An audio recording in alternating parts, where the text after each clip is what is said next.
Bom dia, meus amados irmãos. Paz do Senhor a todos. Queria agradecer aqui ao pastor Robson, bispo Rubem, pela oportunidade de estar aqui, compartilhando um pouquinho de um estudo tão importante a respeito da nossa aproximação à palavra de Deus, ao estudo da Escritura. Trago um abraço também lá da minha igreja da ICNV, da Freguesia, lá em Jacarepaguá. Sou pastor auxiliar lá junto com o pastor Roberto Azen. Então trago um abraço da igreja. Falei com ele que estaria aqui. Ele, não, manda um abraço lá para o bispo Rubem, para o pessoal, para os irmãos. Então é um grande prazer estar aqui com vocês. Meus irmãos, é uma oportunidade ímpar que vocês estão tendo aqui de estudar e de se aprofundar no estudo da palavra de Deus.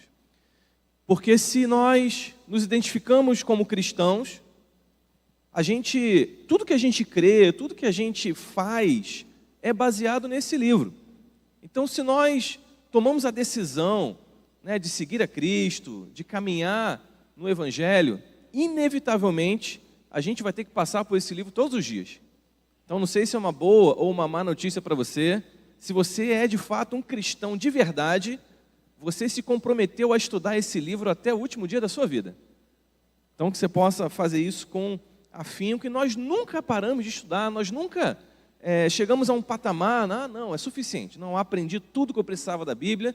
Nós estamos sempre buscando nos desenvolver, buscando crescer.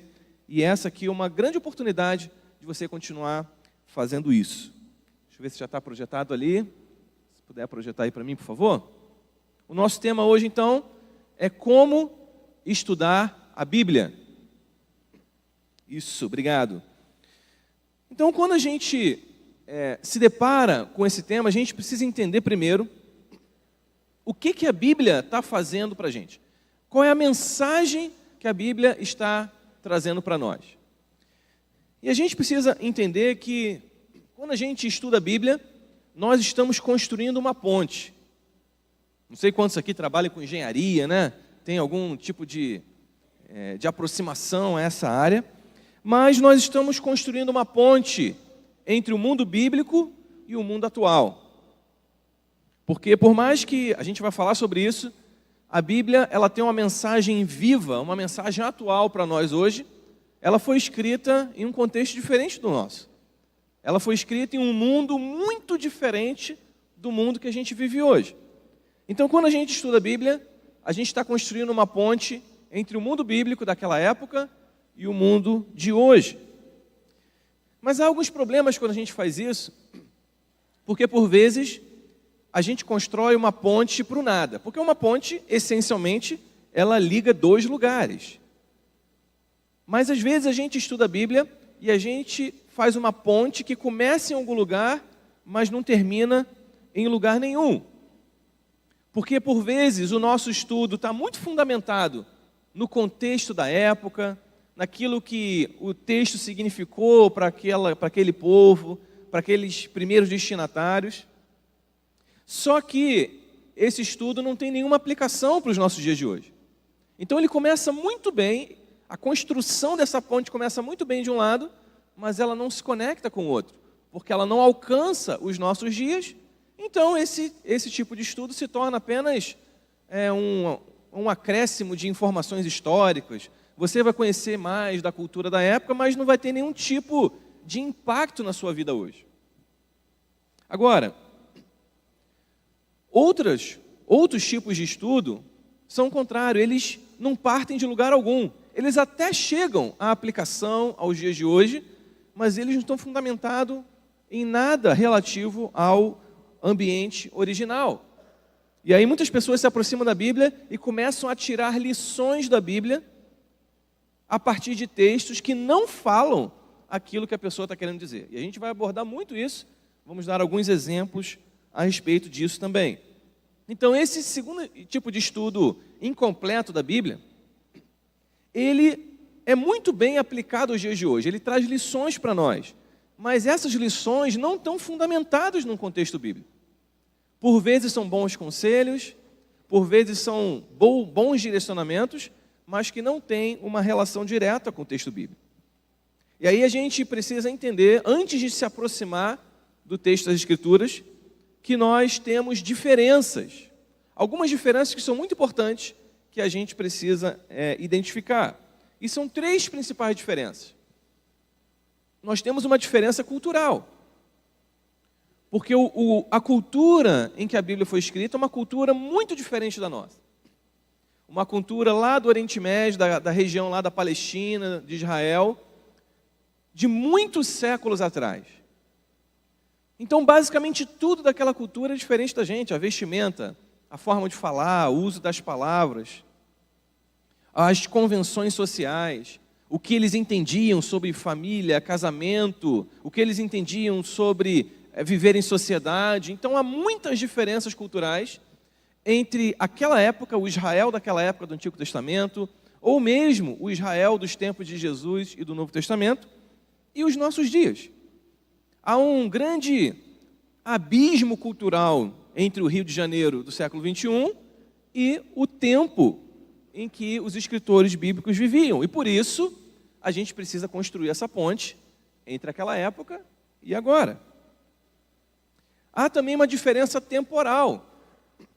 Além de uma diferença de cultura, porque se você for hoje lá em Israel, você já vai ver essa diferença cultural. Mas além da diferença cultural, há uma diferença de tempo. Pelo menos 2000 anos. O último escrito, que foi ali no 1º século, nós temos, a partir do último escrito, pelo menos aí aproximadamente 2000 anos de diferença temporal. Então há um abismo grande em relação ao tempo decorrido e que nós precisamos, no estudo das Escrituras, construir essa ponte entre os dias de hoje e aqueles séculos em que o texto foi escrito. E uma terceira diferença importante é a diferença linguística, porque o texto bíblico ele não foi escrito no nosso idioma. Ele foi traduzido para o nosso idioma, mas foi escrito originalmente, o Antigo Testamento em hebraico, o Novo Testamento em grego, na sua maior parte.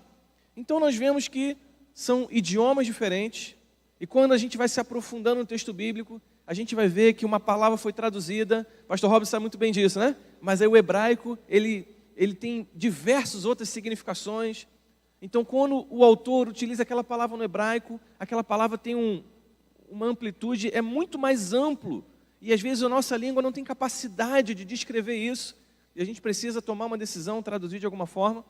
Então há grandes diferenças culturais, temporais e linguísticas, e por isso que quando a gente se aproxima da Bíblia, a gente precisa construir essa ponte, conectar essa cultura diferente, conectar essa língua diferente, conectar esse tempo diferente aos nossos dias. E é isso que os cristãos têm feito ao longo do tempo. E é isso que sempre que a gente se aproxima da palavra de Deus, nós fazemos, e é isso que muita gente também se debruça, gasta a sua vida para fazer, gasta ali os seus dias para fazer, construindo essa ponte entre o mundo bíblico e o nosso mundo atual. Então, outro ponto importante, a gente está tratando aqui algumas premissas básicas, antes da gente entrar de fato no estudo bíblico. E a premissa seguinte é que nós precisamos fazer uma distinção importante entre, isso, próximo por favor, isso, entre o texto bíblico e a nossa abordagem. Isso aqui é fundamental, porque a gente precisa se aproximar da palavra de Deus da maneira correta. Porque há uma tentação muito grande para nós nos dias de hoje, que é a seguinte: nós já temos uma abordagem prévia. Eu já tenho algo na minha cabeça, eu quero falar sobre o assunto X, eu quero estudar sobre o assunto Y. E aí, a partir da abordagem que eu já tenho, eu vou à Bíblia e procuro na Bíblia um pretexto, procuro na Bíblia um fundamento para aquilo que eu já pensei. Então, nesse tipo de abordagem, eu já estabeleci algo e eu busco na Bíblia alguma coisa para ali confirmar o que eu já pensei. Esse é um tipo de abordagem muito comum. Só que a gente precisa entender que nessa relação do estudo bíblico, o que reina não são as minhas ideias, mas o que reina é o texto bíblico. Então a gente precisa inverter essa lógica. Em vez da gente já chegar ao texto com a nossa abordagem já realizada, já feita, e procurar na Bíblia algum tipo de desculpa ali para fundamentar o que eu estou pensando, nós precisamos nos aproximar do texto e deixar o texto falar. Então a lógica é invertida. A abordagem, ela não parte de nós, a abordagem parte do texto. E por isso que nós nos aproximamos do texto e deixamos o texto falar. E não incluímos coisas que nós já queremos falar ou que nós já queremos pensar no texto bíblico. E essa é uma distinção muito importante, que muitas das heresias que nós vemos hoje parte basicamente dessa ideia que eu falei. Uma pessoa já tem uma ideia muito concebida na mente e ela busca na Bíblia algum versículo para fundamentar aquilo que ela quer dizer. Eu falava com o pastor Robson aqui antes de começar, que hoje todas as heresias e todos os evangelhos confusos que nós ouvimos por aí, eles são muito sutis porque todos esses homens e mulheres que fazem isso, eles abrem a Bíblia e falam, olha gente, é isso, isso, e vai e busca na Bíblia algum fundamento porque está pensando. Então, por exemplo, nós vemos alguém que já tem uma abordagem prévia, por exemplo, feminista, e ela vai para a Bíblia para encontrar algum fundamento para basear o entendimento que ela já tem. Ou então essa pessoa tem um entendimento, não, ela acha que a doutrina da reencarnação é correta. Então ela já tem essa abordagem prévia. E ela vai para a Bíblia buscar uma desculpa para fundamentar aquela ideia que ela já tem. Só que quando a gente estuda a palavra de Deus, a gente tem que fazer o caminho inverso. Nós temos que ir para o texto bíblico. E todas as nossas conclusões, ela tem que partir da nossa reflexão do texto. É o texto que reina, é o texto que diz para nós quais devem ser as nossas abordagens e não ao contrário. Então a gente tem que partir do texto bíblico e não da nossa própria abordagem, porque ele se sobrepõe. O texto deve reinar sobre a nossa leitura, sobre o nosso estudo e sobre a interpretação da Bíblia. Então esse é um ponto importante, uma premissa importante quando a gente está pensando no estudo da Bíblia. Um outro ponto fundamental também, pode passar por favor, é que a gente precisa fazer uma distinção entre a clareza e a dificuldade, porque eu tenho certeza que muitos de vocês podem falar, pastor, mas ler a Bíblia é difícil. A Bíblia tem umas situações muito difíceis, elas têm umas passagens muito complicadas. E a gente precisa ter em mente que a mensagem central da Bíblia, ela é muito clara. O pastor Robson compartilhava aqui que na semana passada ele falou que Jesus é o tema da Bíblia e ele já adiantou o meu trabalho, não preciso nem explicar que vocês já sabem. Porque a mensagem central da Bíblia é muito clara, tudo isso que ele falou aqui na semana passada está claramente exposto na Escritura.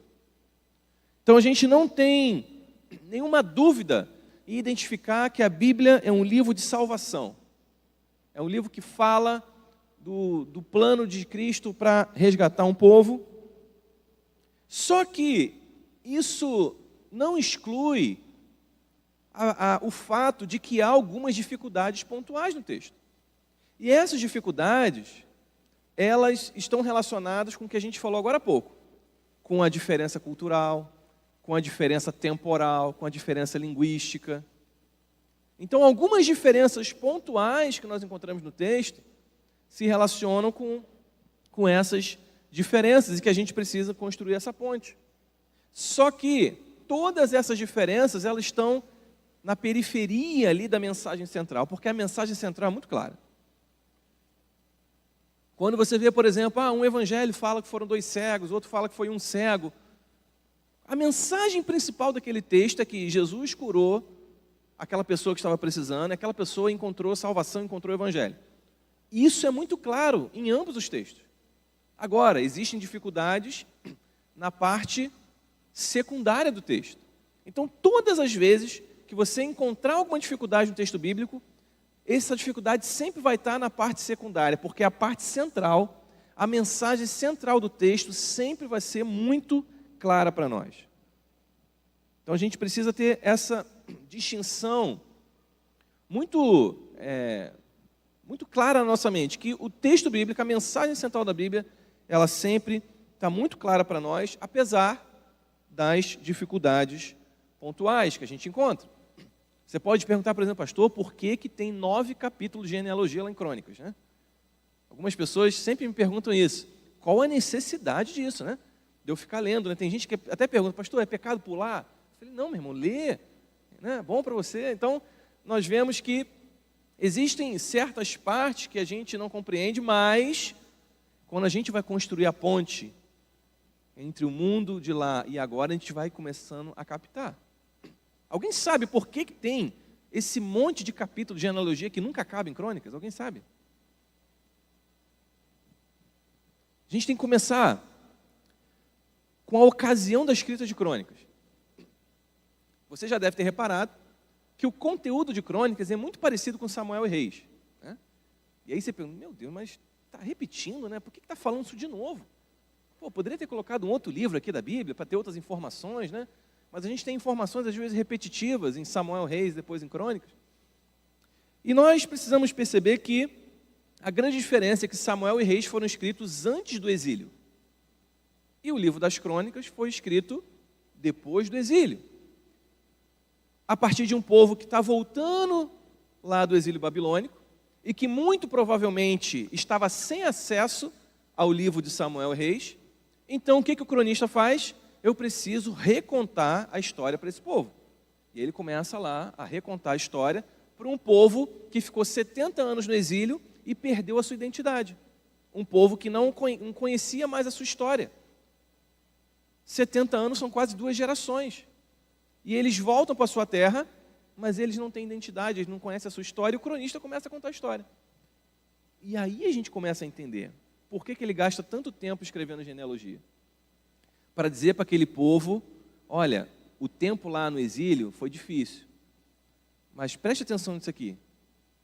Não sei quem, filho de não sei quem, filho de não sei quem, e ele vai voltando, até chegar lá em cima, nos patriarcas. E isso é uma mensagem que o cronista está passando para o povo, que Deus não abandonou. Olha, a linhagem aqui, o povo. Deus nunca abandonou a gente, vocês fazem parte de um povo. Vocês são descendentes lá, ó, de Abraão, Isaac, Jacó, aquele mesmo Deus que fez aquelas promessas lá, ele continua sendo fiel e querendo cumprir essas promessas agora, não importa o que vocês passaram.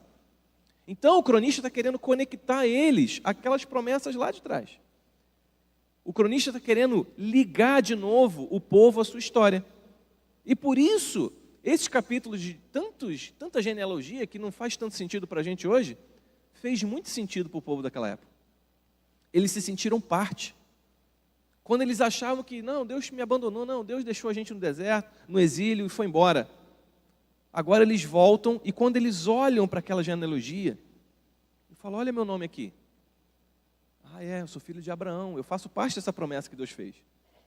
Então você percebe que quando a gente começa a construir essas pontes, nós começamos a compreender coisas na Bíblia que por vezes são meio difíceis para nós. Então a gente precisa entender que a mensagem central é muito clara e as dificuldades pontuais estão sempre em situações periféricas, certo? E mais um ponto, por favor. Isso. Então toda essa construção de ponte que eu estou falando aqui, ela na verdade é um esforço para a gente entender o que o texto significou na época e qual é a aplicação desse texto para hoje. Toda vez que a gente estuda a Bíblia, a gente está fazendo a mesma coisa. Quando você vai buscar estudar um livro bíblico na sua casa, quando um professor vai preparar uma aula sobre algum texto bíblico, quando algum pastor vai preparar alguma pregação, esboço de um sermão, todas as vezes que a gente se aproxima do texto, a gente está fazendo essas duas coisas. A gente busca entender o que o texto significava na época e a gente busca aplicar para os dias de hoje. Para que as pontes tenham os dois lados. Lembra o que a gente falou? Não adianta a gente ficar só no estudo lá da época, senão a gente vai tornar uma aula de história, uma aula de cultura judaica, mas a gente não pode ficar só nas aplicações de hoje sem estar fundamentado lá. Então nós extraímos o que o texto significou à época e aplicamos para o dia de hoje. E quando a gente faz isso, a gente faz o exercício completo da interpretação da Bíblia, do estudo da Bíblia, que é a exegese e a hermenêutica. São palavras difíceis, né? Mas o significado da exegese, da hermenêutica é exatamente esse. A exegese é o estudo do contexto da época, daquilo que o texto significou naquela época, do significado das palavras, como aquela primeira audiência, aquelas primeiras pessoas que ouviram o texto receberam aquilo, e a hermenêutica é como que esse texto tão antigo, ele se torna vivo e se aplica para nós hoje. Então a gente faz isso o tempo todo quando a gente estuda a Bíblia. A gente se aprofunda no contexto, na cultura, na língua, no significado das palavras. A gente vai lá cavando os tesouros daquele texto e a partir daí, com esse fundamento, a gente traz aplicações para nós. E a Bíblia é maravilhosa porque ela não é um livro que ficou parada no tempo, que ficou cristalizada lá no passado. Mas ela significou algo para aquelas pessoas, mas o supervisor dessa obra editorial é tão maravilhoso que Deus torna essas palavras vivas e ativas para nós ainda hoje. Então aquilo que significou lá, abençoou lá aquela carta, lá para os Efésios, os primeiros destinatários daquela carta, aquela igreja daquela época foi abençoada, mas essas palavras se tornam vivas e abençoam a nossa vida até hoje. Quando Paulo escreve as suas epístolas, ele não estava pensando, a minha epístola vai entrar no cânon da Bíblia, eu vou escrever isso porque lá em maio de 2025 vai ter um pessoal lá em Nova Iguaçu que eu acho que vai ser importante isso para eles, vou escrever isso. Não, Paulo tem na mente os Efésios, ele tem na mente os Colossenses. Então ele está querendo falar para aquela audiência. Só que a Bíblia tem uma dupla autoria, uma autoria humana e uma autoria divina. Então Deus vai guiando Paulo, que imagina estar escrevendo só para os Efésios, só para os Colossenses, e Deus vai tornando aquelas palavras vivas e eternas e duradouras e que nos abençoa até o dia de hoje. Então olha como que Deus vai fazendo isso e a gente pode extrair disso. Só que, para a gente conseguir extrair boas aplicações para nós, para que a Bíblia fale aos nossos corações hoje de maneira muito consistente, a gente precisa entender o que significou lá atrás. A gente precisa extrair o que aquele texto significava originalmente. E é assim com qualquer texto que nós precisamos estudar e interpretar. Então nós fazemos esse exercício duplo, a exegese e a hermenêutica, o que o texto significava e o que ele significa hoje. Então a gente entende o mundo lá atrás para então tirar conclusões sobre o mundo aqui e agora. Essa construção de pontes, o tempo todo a gente fazendo, né? E aí, gente, para fazer isso, eu proponho 2 caminhos, 2 ferramentas. E a primeira ferramenta, eu coloquei o nome de ferramenta A2, que é você e o texto. Essa é uma ferramenta importante, você e o texto. Porque nós temos a tentação de nos aproximar do texto bíblico e já procurar materiais de apoio, já procurar comentários. A gente vai ver que esse é um passo muito importante no nosso estudo. Mas antes, você precisa se esforçar para colocar o seu olhar no texto, para você extrair, ler com atenção, perceber os detalhes do texto, fazer suas anotações e então, no segundo momento, você buscar esse apoio de um material, de um dicionário, de um comentário, de uma Bíblia de estudo.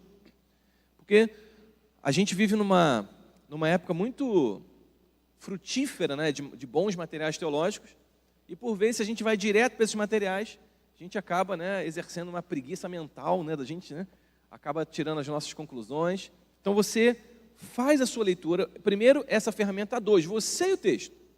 Você desenvolve, você lê com atenção, faz as suas anotações, e depois, no segundo momento, como a gente vai ver, a gente pega esses materiais, e aí você vai ver que às vezes a sua conclusão está meio equivocada, e você acerta, ou então você vai perceber, poxa, eu pensei da mesma forma, e aí a gente vai desenvolvendo isso.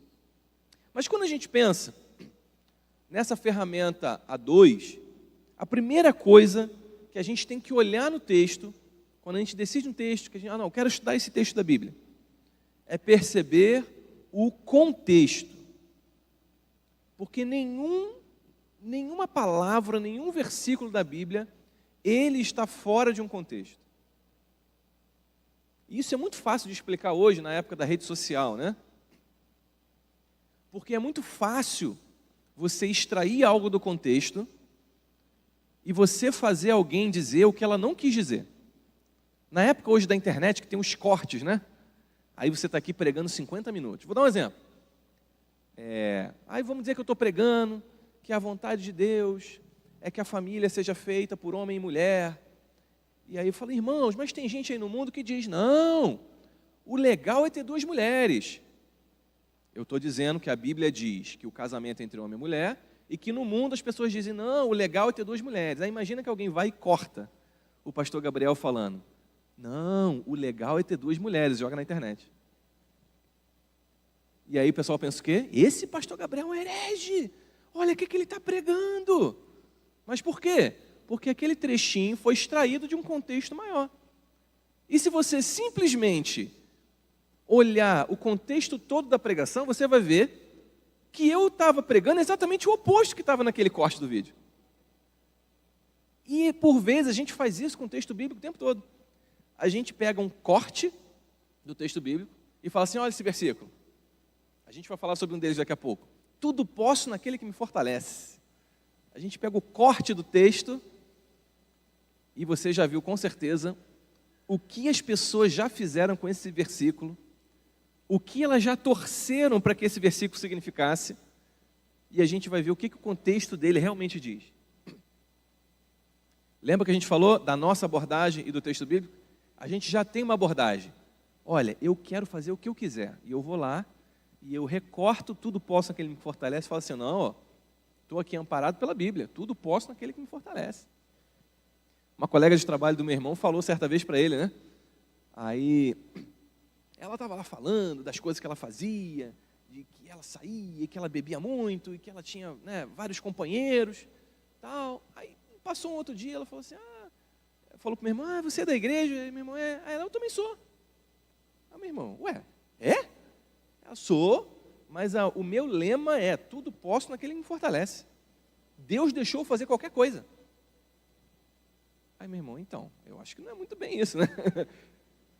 Então, ela já tinha uma abordagem, ela já queria fazer algo. E ela foi lá, cortou o versículo, tirou ele completamente do contexto e botou ele no bolso e falou assim, não, estou garantido pela Bíblia. Olha o problema, gente. Quando a gente busca fazer um estudo que não considera o contexto. Por isso que o primeiro ponto dessa ferramenta do estudo que a gente vai falar é contexto. A gente precisa vencer a tentação de isolar o texto do restante do que ele significa ou do restante da Bíblia. Então a gente precisa pensar no contexto, em primeiro lugar, no contexto literário. Uma coisa básica, o que vem antes e o que vem depois daquele texto. O que vem antes e o que vem depois daquele versículo. A gente tem que se atentar também para o contexto histórico, para as circunstâncias, para a situação que estava acontecendo ali, o que estava ocorrendo ali naquela audiência original, e a gente se atentar também para o contexto bíblico. Se aquele texto tem alguma citação de outro texto bíblico, se ele menciona o texto de alguma forma, se ele é parecido com algum outro texto da Bíblia. Então a gente precisa pensar sobre isso. Por exemplo, quando os fariseus vão perguntar a Jesus sobre a questão do casamento, né? Olha, aí eles contam aquela historinha, né? Uma mulher casou com um homem, depois morreu, casou com outro, tal. E aí ela vai ser mulher de quem no céu? E aí Jesus fala o quê? Jesus fala, olha, não era assim, porque desde o princípio, o homem se unirá à sua mulher. Jesus está fazendo uma citação de Gênesis. Então, se a gente não souber que Jesus está fazendo uma citação de Gênesis, isso muda tudo. A gente vai por um caminho ou por outro. A partir do momento que a gente identifica, não, peraí. Jesus não está falando uma frase solta, ele está citando Gênesis. Ele está voltando ao padrão original. Então, os fariseus estão mencionando Moisés, estão mencionando a lei, mas Jesus está voltando a um padrão antes da lei. Então, Jesus está querendo ensinar alguma coisa aí. Então, você percebe como um pequeno detalhe, uma pequena observação do contexto já muda o nosso caminho. Para onde a gente vai no estudo bíblico. Então, por isso que o contexto ele é muito importante para a gente compreender, de fato, a mensagem daquele texto. Então, a gente precisa entender essa cronologia bíblica, conforme o tempo vai passando, para situar o texto ali no seu próprio tempo, certo? Como eu mencionei agora há pouco, a simples informação de que Crônicas foi um texto escrito depois do exílio muda tudo. A nossa leitura de Crônicas, ela muda completamente quando a gente entende que foi um texto escrito depois do exílio. O seu olhar é como se você pegasse uma lente e botasse assim, agora faz sentido. Por que da repetição das outras coisas? Por que desse linguajar? Por que está falando dessa forma? Então a gente vai buscando essas informações de contexto. Mas vamos dar um exemplo. Exemplo isso ali de Lucas 15, do filho pródigo. Não precisa abrir não, é um texto muito conhecido. Você conhece a parábola do filho pródigo, né? Muitas pregações que você já ouviu, tenho certeza que você já leu esse texto bíblico muitas vezes. E vamos fazer um exercício rápido aqui de contexto. Não, pode abrir lá. A gente não vai ler o texto em si, mas eu quero te mostrar algo lá. Lucas capítulo 15.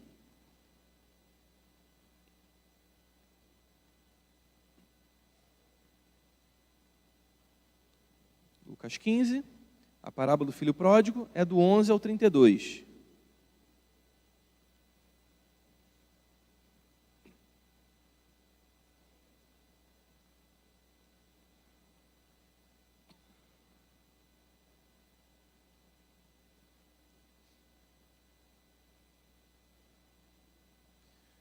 Você encontrou aí?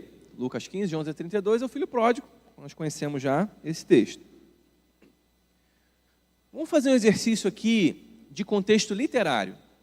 Eu falei o contexto literário é a gente olhar o que vem antes e olhar o que vem depois. Por quê, gente? Principalmente nos evangelhos, Jesus ele não está fazendo uma coxa de retalho, ele está falando uma coisa, daqui a pouco ele fala outra. Os discursos de Jesus, eles têm uma lógica. Então a gente precisa olhar essas histórias a partir da lógica do discurso de Jesus. Então antes do relato do filho pródigo, nós temos o quê? Quais são os relatos? Isso, da dracma perdida e da ovelha perdida, a partir do início, capítulo 15. E depois da parábola do filho pródigo, nós temos o quê? Isso, a parábola do administrador infiel. Lembre-se que a divisão por capítulos e versículos foi feita posteriormente. No ato da escrita do texto bíblico não tinha essa divisão. Então, essa divisão, em alguns momentos, ajuda muita gente. Mas, por vezes, ela prende a gente. A gente acha que chegou no versículo 32 e aí não, acabou. Então, necessariamente vai começar outra coisa. Mas nós vemos aqui que Jesus está no mesmo discurso. Ele vem do 15, passa pelo 16 e vai embora. E aí, o que a gente precisa identificar, quando a gente vai ler o filho pródigo, é que ele está antecedido por essas duas histórias e ele está sucedido pela história do administrador infiel. E quando você vai se debruçar sobre esse grupo de textos, a gente começa a ver um padrão. Por exemplo, na parábola da ovelha perdida, o pastor perde uma ovelha. Então, de alguma forma, essa parábola está falando de algum prejuízo. Aquele pastor estava com uma ovelha a menos. É que a gente costuma virar muita chave direto para a questão espiritual, né? Uma pessoa que está perdida. Sim, esse é um significado. Mas lembre-se que o pastor de ovelhas, a profissão da época, o ganha-pão dele era cuidar das ovelhas, depois negociar as ovelhas, né? Ou a lã, ou mesmo o próprio animal. Então, se um pastor de ovelhas naquela época perde uma ovelha, ele está tendo prejuízo. Por isso que ele vai lá, corre atrás, vai atrás da ovelha para resgatar ela. E aí, certamente, a gente pode fazer uma aplicação para a questão espiritual de pessoas que estão perdidas, etc. Mas o fato é que para um pastor de ovelhas, perder uma ovelha é um prejuízo. A segunda parábola da dracma perdida, nós vemos que a mulher perde a moeda. Então, de novo, ela está tendo um prejuízo. Ela perdeu aquele dinheiro. E por isso ela vai e corre atrás. No texto do filho pródigo, nós vimos o padrão se repetindo. O que ele faz? Ele pede o dinheiro para o pai, e ele vai lá e faz o quê? Gasta tudo. Prejuízo. E aí, para nossa surpresa ou não, a parábola do administrador infiel também fala sobre desperdícios de bens e prejuízo. Então, olha que interessante o padrão que Jesus vem contando. Ele conta uma parábola da ovelha perdida que fala de prejuízo. Ele conta a parábola da dracma perdida que fala de prejuízo. Ele conta a parábola do filho pródigo que fala de prejuízo. E depois ele conta a parábola do administrador infiel que fala de prejuízo. Eu tenho certeza que isso não é aleatório. Porque Jesus está querendo demonstrar alguma coisa importante aqui. Percebe comigo? Jesus vem falando de prejuízo, prejuízo, prejuízo, prejuízo. E aí quando acaba a parábola do administrador infiel, olha lá Lucas 16, 14.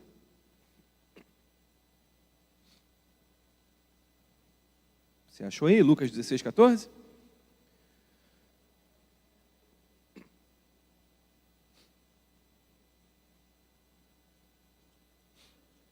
Olha o que o texto diz. Dos fariseus que eram avarentos, ouviam tudo isto e zombavam de Jesus.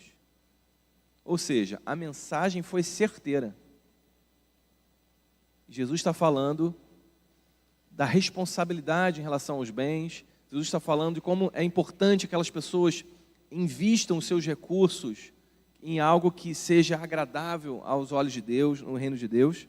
E os fariseus entenderam direitinho a mensagem, porque o texto diz que eles eram avarentos.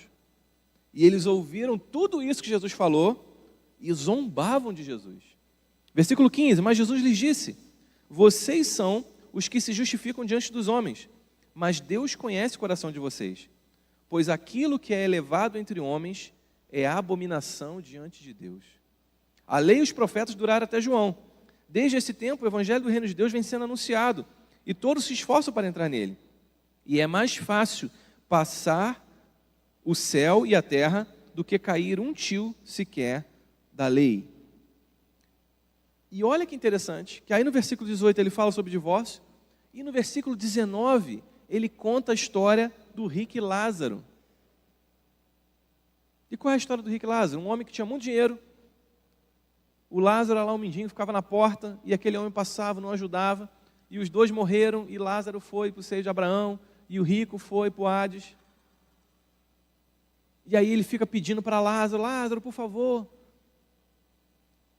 Então aqui, de novo, Jesus está desde o início do capítulo 15, falando sobre o uso adequado dos nossos recursos. O que Deus para nós, o que Deus deu para nós e o que nós devemos fazer com os recursos que Deus deu para nós. Ele vem dando vários exemplos de prejuízo, de maus exemplos.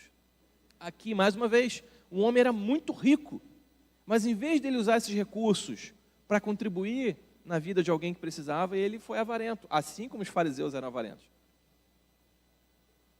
E aí Deus mostra que na eternidade as coisas se invertem. Aquele que era muito rico, aquele que era muito bem quisto, aquele que era muito bem visto por conta dos seus recursos, ele vai para o lugar de tormento.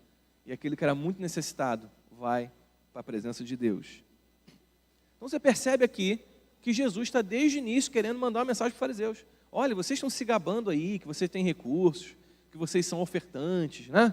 Em outro texto ele fala, né, que o fariseu dizia em alto bom som, não, porque eu dou o dízimo, tal, tal, tal. Eles se gabavam. E Jesus está mostrando uma mensagem aqui para eles.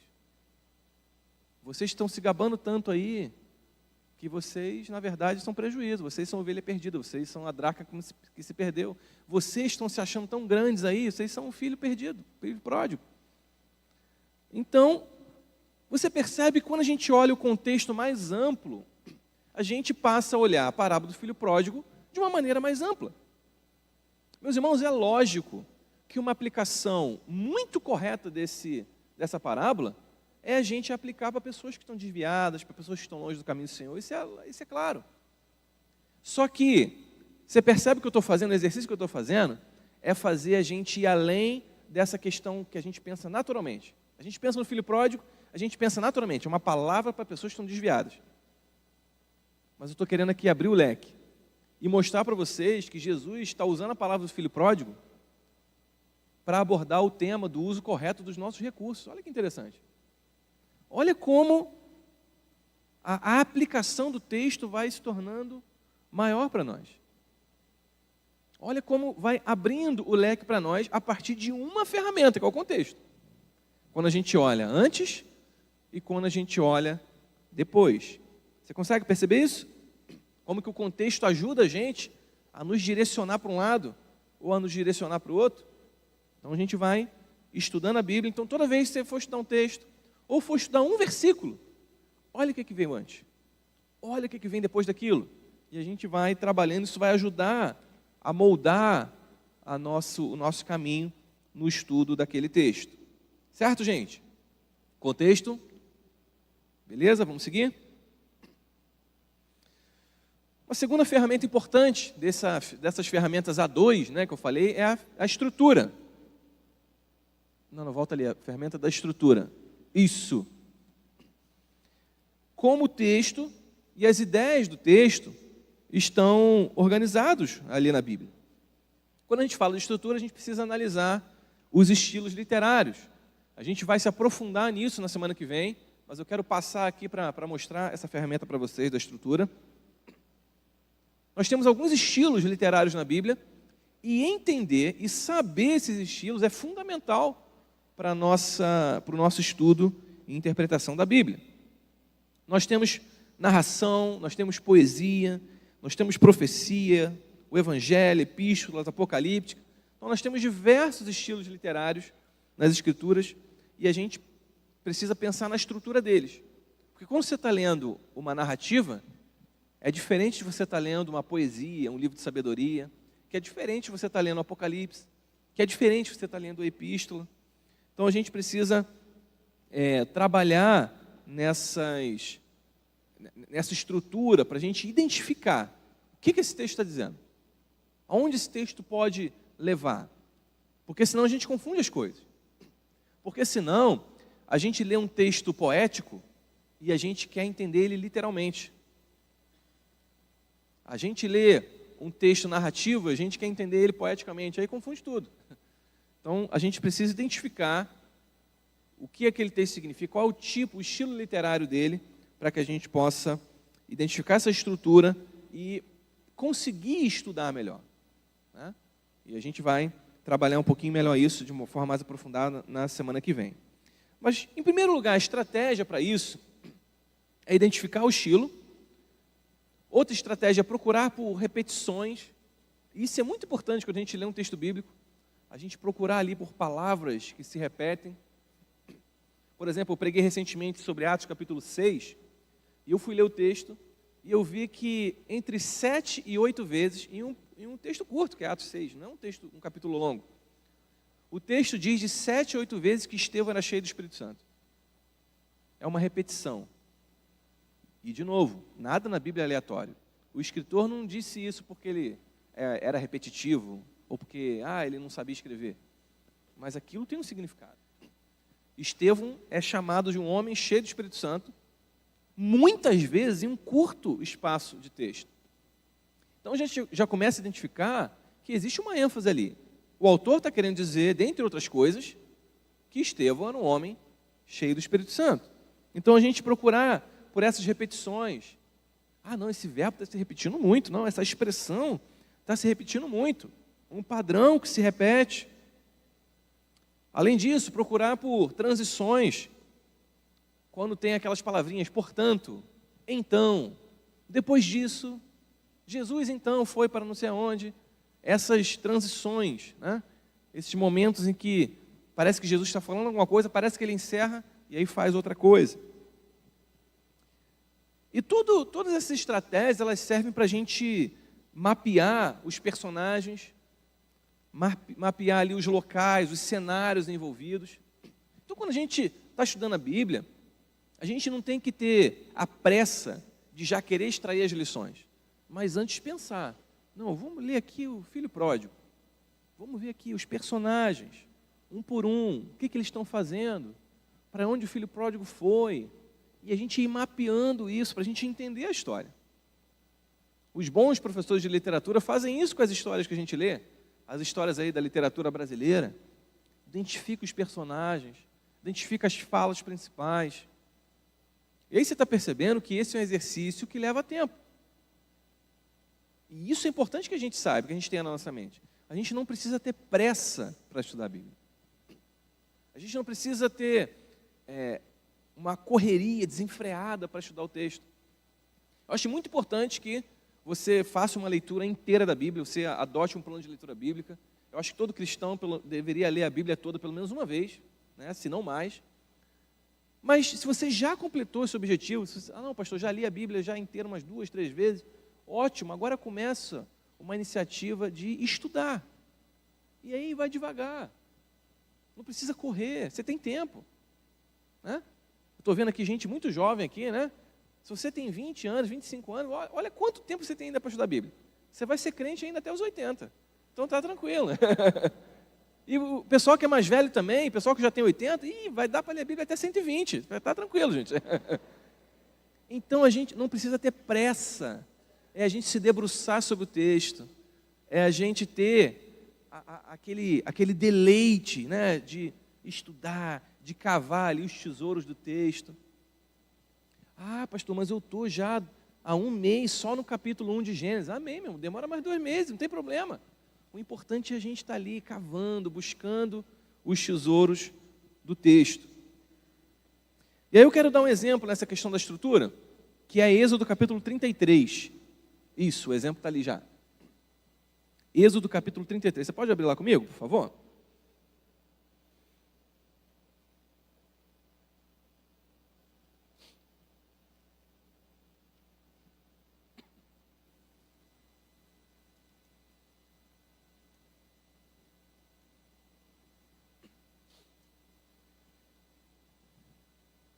Nós estamos aqui diante de uma narrativa, está contando uma história,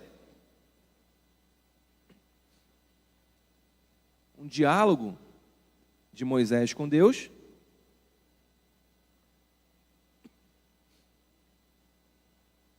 Você encontrou aí? Eu vou ler primeiro até o versículo 11.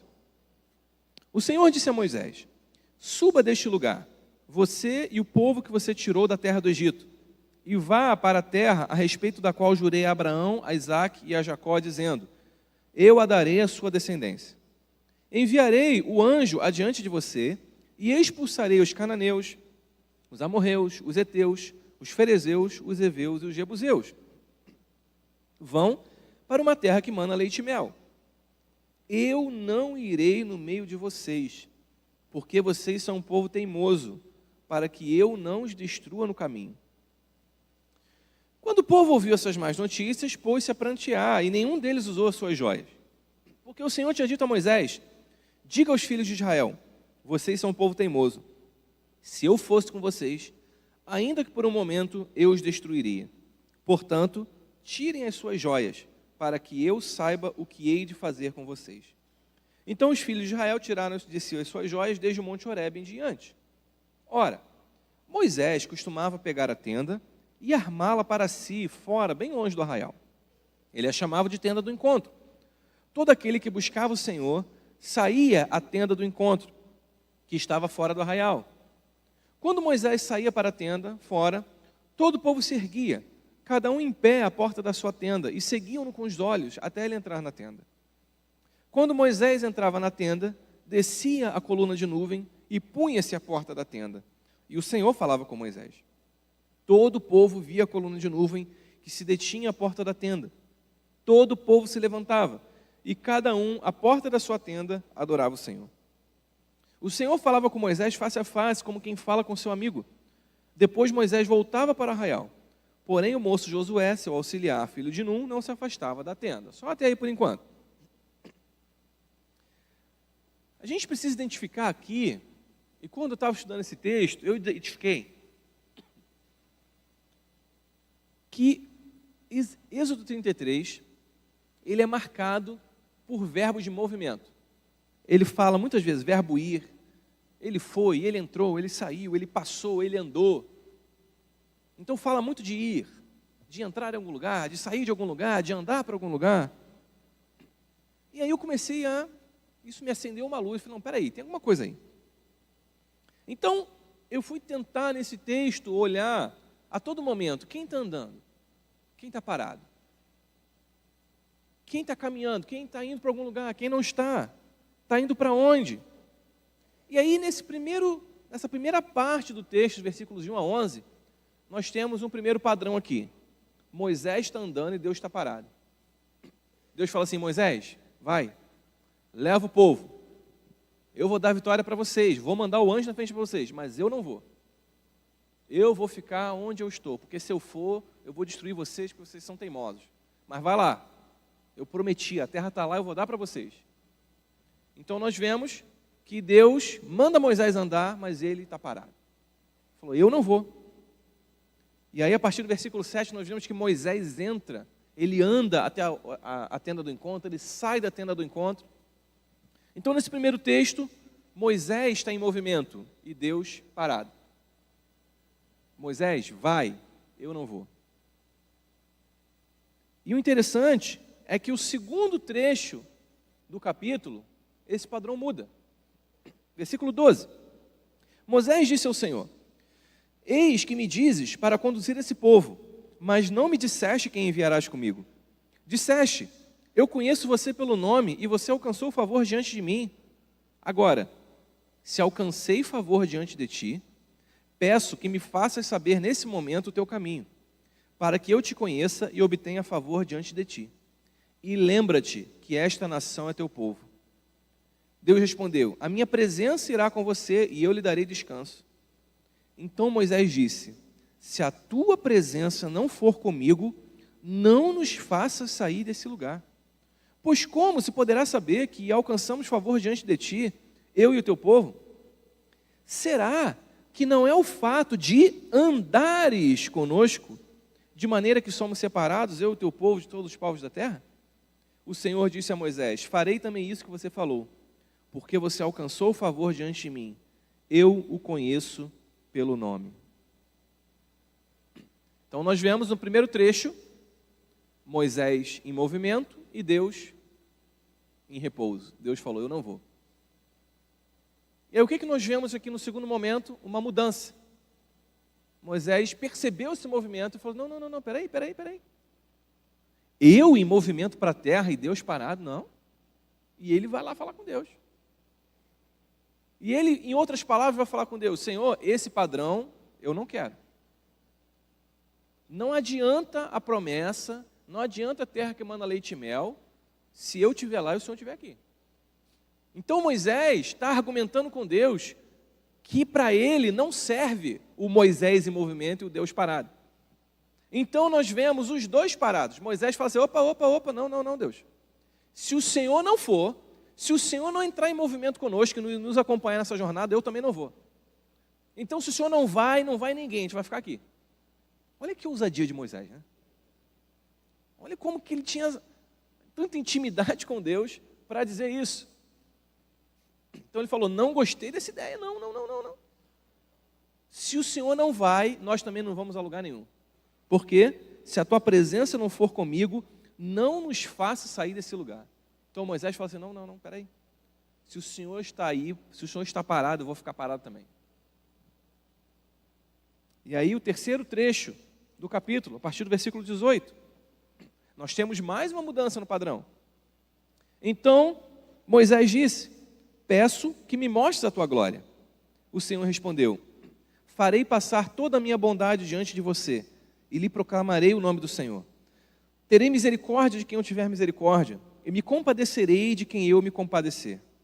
E acrescentou, você não poderá ver a minha face, porque ninguém verá a minha face e viverá. Disse mais o Senhor, eis aqui um lugar perto de mim, onde você ficará sobre a rocha. Quando a minha glória passar, olha o movimento, eu porei você numa fenda da rocha, e o cobrirei com a mão, até que eu tenha passado. Depois, quando eu tirar a mão, você me verá pelas costas, mas a minha face ninguém verá. Olha que movimento interessante. O primeiro movimento, como a gente viu, Moisés em movimento e Deus parado. Segundo momento, Moisés parado e Deus parado. Terceiro momento, Deus fala assim: Moisés, eu vou te colocar na fenda da rocha, você vai ficar aqui paradinho. E agora quem vai entrar em movimento sou eu. A minha glória vai passar por você. Então olha como que as coisas estão invertendo. Era Moisés andando e Deus parado. Os dois param. Agora Moisés está parado e Deus está andando. Deus está se movimentando, mostrando a sua glória para ele. Para que um último movimento, que a gente vê a partir do 34, são os dois em movimento em direção à terra. Então, se no início Deus fala: Moisés vai, mas eu fico. Moisés para argumentar: não, se o senhor não for, ninguém vai. E aí Moisés tem uma experiência com Deus na fenda da rocha, em que ele para e Deus passa por ele, se movimenta diante dele, até que, enfim, os dois estão em movimento.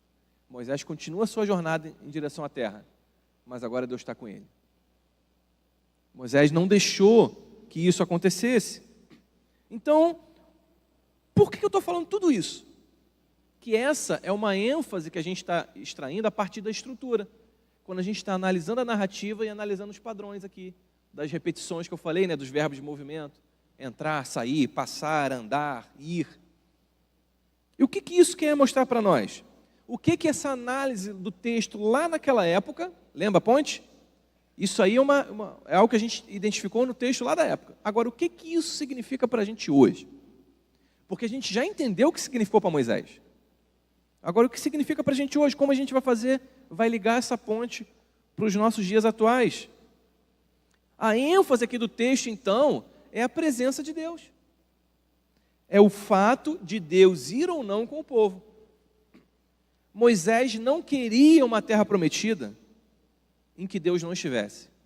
Por mais maravilhosa que ela fosse, por mais leite e por mais mel que emanasse daquela terra, Moisés falou assim: não adianta nada a promessa de Deus se o Deus da promessa não estiver lá. Então a gente acha a ênfase aqui. Estar na presença de Deus é mais importante do que qualquer outra coisa, inclusive mais importante do que as promessas que Ele fez para nós. Então, desfrutar das promessas de Deus sem a presença do próprio Deus não adianta nada. E é exatamente isso que Moisés está ensinando para a gente. Está vendo como a gente está construindo a ponte para os nossos dias hoje? E aí a gente pode ir além, meus irmãos. Nós vemos nas Escrituras que Jesus está preparando morada para nós no céu. Nós vemos descrições maravilhosas do céu. E é a rua de ouro, é o mar de cristal, e é aquela coisa maravilhosa. Mas a gente não pode desejar um céu sem Cristo. Não adianta andar na rua de ouro se o Senhor não estiver lá. Não adianta a gente desfrutar das maravilhas da Nova Jerusalém se a presença de Deus não estiver lá. Então não adianta a gente se apropriar das promessas de Deus se a gente não tiver a presença do próprio Deus. Porque essas promessas só faz sentido a gente desfrutar delas se a presença de Deus estiver conosco. Então você está percebendo como que isso significou algo para Moisés, mas a gente consegue extrair disso uma lição para os nossos dias hoje? E é isso que a gente faz quando a gente estuda a Bíblia e quando a gente se utiliza dessas simples ferramentas. Uma simples repetição, um simples olhar mais atento, que percebeu aqui uma repetição, que está nos levando a um desdobramento em que a gente consegue tirar uma lição. A lição desse texto é: não adianta a gente seguir em direção às promessas de Deus sem o próprio Deus. É melhor não ter a promessa. Moisés preferia ficar parado e morrer no deserto, mas com a presença de Deus, do que desfrutar de Canaã sem Deus. Olha que grande lição. Olha que grande lição um texto antigo está mostrando para a gente. E ele ensinou uma lição não só para Moisés, ensinou uma lição não só para o povo daquela época, mas ensina para nós também. Amém, meus irmãos? Vamos passar aqui para um terceiro momento que antes da nossa pausa. Nós falamos do contexto, falamos da estrutura e vamos falar aqui da conexão com o Evangelho. E de novo, a palavra aqui do pastor Robson na semana passada vai me ajudar muito. Quando a gente vai estudar a Bíblia, a gente precisa entender que o tema da Bíblia é Cristo Jesus. Então, se a gente quer estudar a Bíblia, se a gente quer ensinar a Bíblia para alguém, e se a gente é cristão, a gente precisa identificar um padrão, a gente precisa identificar uma conexão legítima do nosso texto com o Evangelho.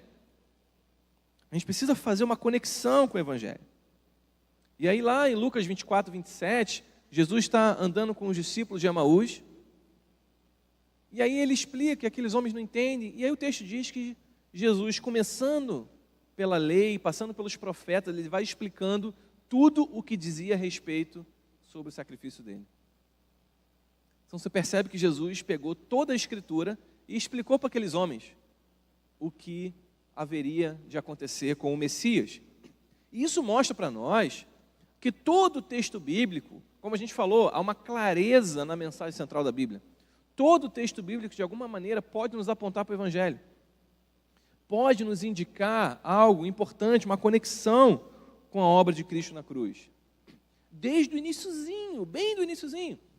Lá no relato de Gênesis, após a queda, que Deus vai lá, né, lançando ali a maldição, a consequência sobre Adão, sobre Eva.